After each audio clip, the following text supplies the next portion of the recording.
उद्या शेवटचा दिवस आहे. महाविकास आघाडीचे एकमत झाले की शरद पवारच राज्यसभेचे उमेदवार असतील. काल आम्ही शिवसेना प्रमुख उद्धव ठाकरे साहेबांची भेट घेतली.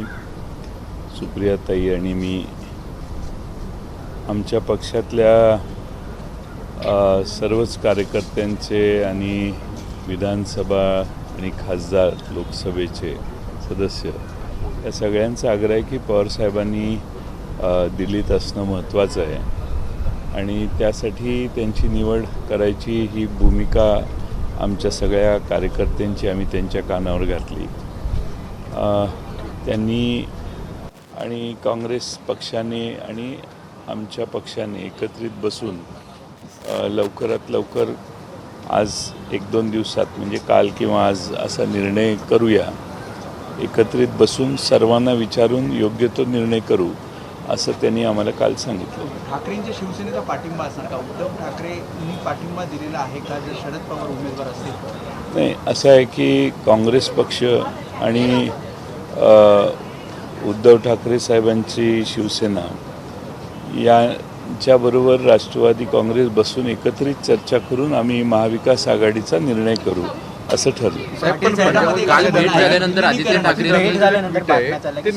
ऑलमोस्ट निश्चित झालेला आहे. मात्र त्यानंतर काही क्षणातच आदित्य ठाकरे ट्विट करतात आणि सांगतात की अजून अद्यापही निर्णय झालेला नाही.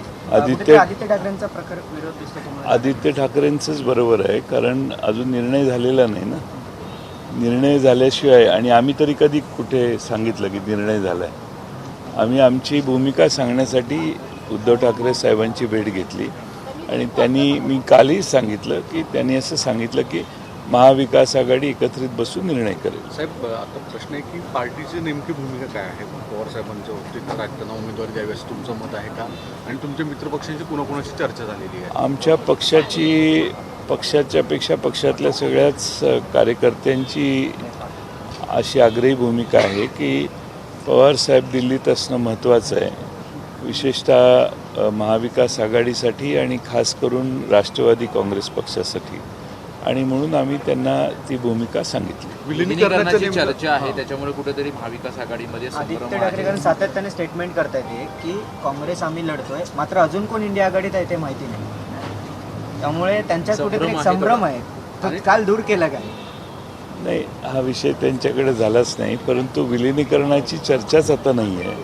विलिनीकरणाचा आता प्रश्नच उद्भवत नाही. ज्यांच्यावर चर्चा केली ते आज नाही आहेत दुर्दैवाने आपल्यात, आणि त्यामुळे विलिनीकरणाची कोणतीही चर्चा चालू नाही किंवा आता विलिनीकरण होण्याचा प्रश्नच नाही आहे.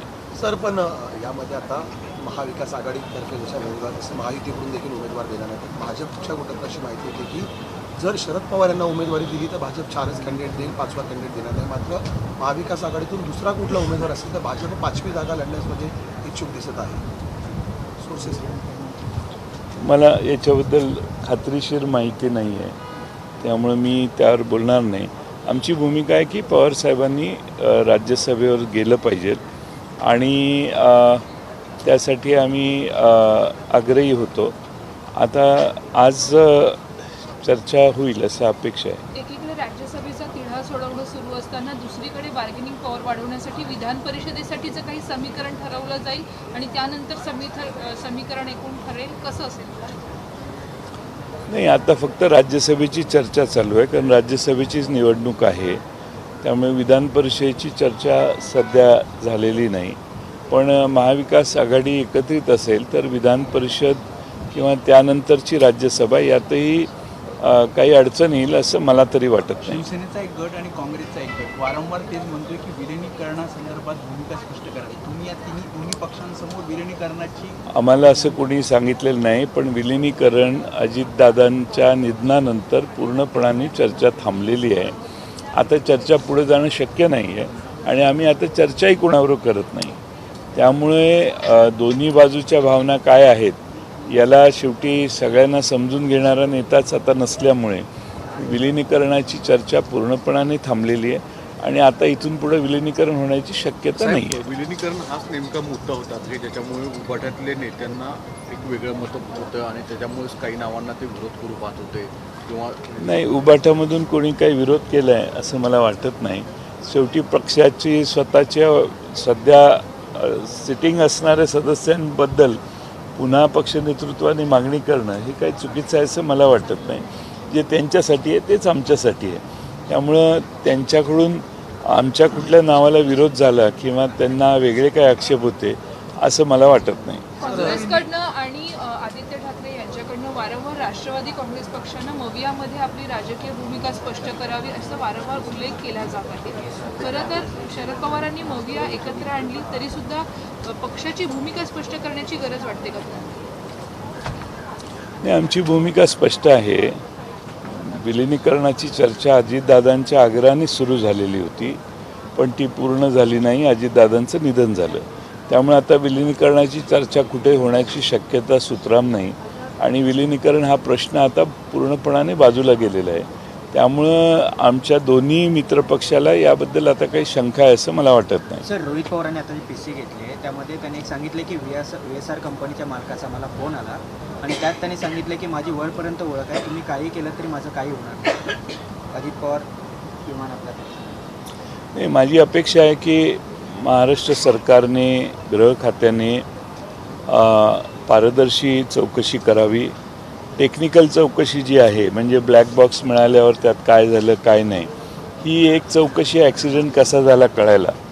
पण जे रोहित पवार यांनी दुसरे आक्षेप घेतलेले आहेत म्हणजे पायलट बदलला का, मग तो पायलट बदलला तर मग पायलटच्या कॉल रेकॉर्डची हिस्ट्री काढणं, त्यांचा कोणाशी कॉन्टॅक्ट झाला याच्याबद्दल तपशील करणं, ज्याचा जो पायलट चालवायला होता ॲक्च्युली तो का तिथं आला आणि तो आला असेल तर मग त्याचे मागच्या 2-3 महिन्यात त्याला कोण भेटलं, त्याच्याशी कोणी चर्चा केली याविषयी देखील जरा तपशील काढावा. म्हणून CIDकडे मला वाटतं हा तपास चालू आहे आणि ते याच्या खोलात लवकर जातील अशी माझी अपेक्षा आहे. आणि सरकारने देखील खोलपर्यंत तपास करावा, कारण एवढ्या मोठ्या नेत्याचं निधन झाल्यानंतर सरकारने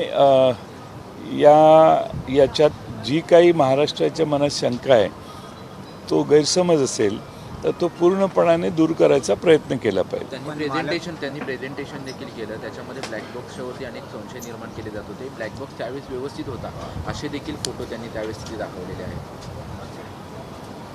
ठीक आहे, मला त्याच्याबद्दल तपशील माहिती नाही. मालक रोहित पवारांना फोन करून सांगतोय की तुम्ही काही करा, माझं काही होणार नाही, माझी वरपर्यंत होणार. ती मगरुरी कशी काय एवढ्या VSR कंपनीच्या? नाही, रोहित पवारांनी ते माहिती तुम्हाला दिलेली आहे, त्यावर त्यांनी अशी भूमिका घेतली असेल तर त्याविषयी देखील जो ओव्हर कॉन्फिडन्स काही लोकांचा आहे त्याबद्दलही सरकारने अजून तपशिलात जाऊन अभ्यास केला पाहिजे, तपासणी केली पाहिजे, शोध घेतला पाहिजे. जय पवारांनी देखील व्हिडिओ ट्विट केला, इंस्टाग्रामवरती पोस्ट केला होता. मालकाचा मुलगा जो आहे तो पायलटच्या सीटवरती झोपलेला तो व्हिडिओ त्यांनी देखील पोस्ट केला होता. त्याने देखील प्रश्न निर्माण केले. असे काही गंभीर मुद्दे पुढे आलेले आहेत आणि त्यामुळे महाराष्ट्राच्या मनात एक प्रचंड मोठी शंका निर्माण झालेली आहे आणि ती शंका निरसन करण्याचा प्रयत्न सर्व तपास यंत्रणा करतील अशी आमची अपेक्षा आहे. शंका जर महाराष्ट्राच्या मनात राहिली तर मात्र हे योग्य नाही. त्याविषयी मग आणखीन पुढं वेगळ्या पद्धतीने पावलं काही लोक उचलतील. पक्ष देतात आहे असंही त्यांनी आरोप लावला आहे. VSR कंपनीवर लवकर कारवाई करण्यात येईल असंही रोहित पवारांनी एक्झॅक्ट मुद्दे मिळाले की मला वाटतं ॲक्शन होईल. त्यामुळे त्याचं कन्फर्मेशन काही गोष्टींचं होणं आवश्यक आहे. ते कन्फर्मेशन सरकारी यंत्रणांनी केल्यानंतर रोहित पवार जे मुद्दे मांडतात त्याचंही सरकार कन्फर्मेशन जर केलं तर मग त्याप्रमाणे ते सरकारची यंत्रणा पुढची पावलं उचलेल असं मला विश्वास आहे. ते आता रोहित पवारांनी आपल्याला माहिती दिलेली आहे ना. सर, शरद पवारांबाबत जर एकमत नाही झालं तर राष्ट्रवादीची भूमिका काय असेल या संदर्भामध्ये? नाही, आम्ही महाविकास आघाडीचे घटक आहोत. महाविकास आघाडी एकत्रित बसून निर्णय करेल आणि काँग्रेस पक्ष आणि उद्धव ठाकरे साहेबांचा शिवसेना पक्ष आणि राष्ट्रवादी हे एकत्रित बसून एकमुखाने निर्णय घेतील असा मला विश्वास आहे. तर एक वेगळा प्रश्न होता. नवी मुंबईतल्या डान्स बार प्रकरणी विधानसभेत नुकतीच चर्चा झालेली होती. डान्स बार बंद झाले, मात्र आता काल एक व्हिडिओ समोर आलेला आहे. लोकशाहीमधून तो व्हिडिओ ओपन केला की निर्भयाच्या वाहनामधून एक सफाई कर्मचाऱ्याने येऊन धिंगाणा घातला होता. तो मद्यधुंद अवस्थेमध्ये देखील होता निर्भया वाहनात. असं आहे की डान्स बार बंद झाले का ही अजूनही शंका आहे. अनेक ठिकाणी बेकायदेशीरपणाने किंवा नियमात बसून डान्स बार चालवण्याचे उद्योग काही लोक करतात. निर्भयाच्या वाहनातून मद्यधुंद व्यक्ती येणं हाही निर्भया व्यवस्था जी आहे त्याचाच म्हणजे कशी आहे निर्भया व्यवस्था, भक्षकच निर्भया व्यवस्थेत बसत असेल तर सरकारने विचार केला पाहिजे की आपलं राज्य कसं चाललंय. सर, या ठिकाणी मोठ्या प्रमाणात नवी मुंबईमधल्या स्पेसिफिकली सातत्याने मुद्दे येत आहेत. डान्स बार असेल, हा मद्यधुंद व्हिडिओ असेल, तिसरं ऑनलाईन बेकायदेशीर लॉटरी सेंटर्स आहेत, त्याचा देखील मोठ्या प्रमाणात पर्दाफाश आम्ही केलेला आहे. नवी मुंबईतली एकंदरीत कायदा सुव्यवस्था ढासळली का म्हणजे नाही तर कायदा व सुव्यवस्थेवर शेवटच्या आठवड्यात आम्ही प्रस्ताव आणू, त्यावेळी याच्यावर आपल्याला अधिक माहिती देऊ आम्ही. राज्यसभा सीट को लेकर जिस तरीके से महाविकास आघाड़ी में बैठकों का दौर चल रहा है, कल आप सोनी के साथ उद्धव ठाकरे से मिले, क्या सपोर्ट मिल पा रहा है शरद पवार को लेकर, किस तरीके की? नहीं, हमारी पार्टी की रैंक एंड फाइल की इच्छा है कि पवार साहब दिल्ली में रहना आवश्यक है राज्यसभा के माध्यम से, और इसीलिए हम उद्धव ठाकरे साहब को जाके मिलके हमारी पार्टी की भावना उनको बताई.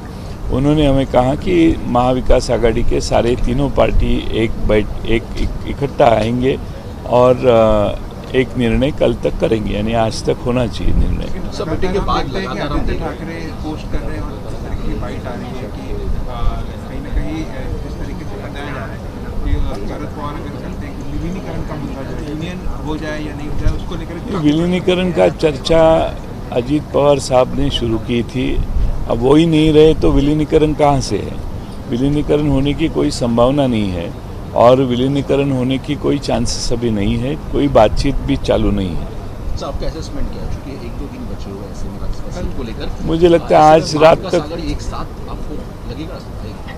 हाँ, निर्णय तो हो जाएगा. आज रात तक होने की अपेक्षा है हमें. एबीपी माझा, उघडा डोळे बघा नीट.